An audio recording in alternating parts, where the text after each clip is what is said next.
అది 1944 సంవత్సరం నవంబర్ నెల 10వ తారీఖు నుంచి 17వ తారీఖు మధ్యలో హిట్లర్ లండన్ పట్టణం మీద ఆటం బాంబు వేయబోతున్నాడు అన్న సంగతి ఈ వ్యక్తుల ద్వారా సమాచారం లీక్ అయింది.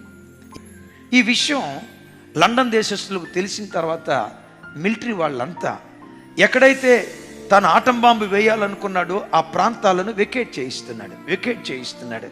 ఈ ఖాళీ చేసే పరంపరలో ఒక ఇంటికి వెళ్ళారు. 80 సంవత్సరాల ముసలావిడ అప్పుడు దాకా ప్రార్థన చేసుకొని ఇక పండుకొని నిద్రపోతాడు. ఆవిడ దగ్గరికి వెళ్ళి, అమ్మ తల్లి, హిట్లరు మన ప్రాంతం మీద ఆటం బాంబు వేయబోతున్నాడు, దయచేసి దీన్ని వెకేట్ చేసేయి, పలానా చోట మెట్రో స్టేషన్లో ఆశ్రయపురం మీకు కల్పించాం, అక్కడికి రండి అని అంటే ఈ అమ్మ అందంట, నేను రాను.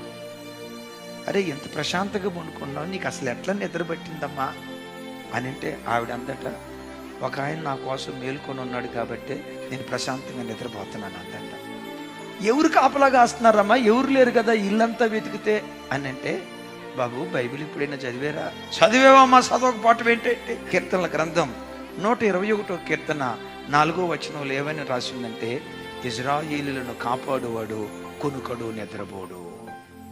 నీ శాదష్టం కాకపోతే, మన భాషలో చెప్తారు, నీ పిండాకుడేం కాదు, నీ శాదష్టం కాకపోతే ఆడ అనుభవం వేయిపోతా ఉంటే దేవుడు కాపాడుతాడంటే బయలుదేరు.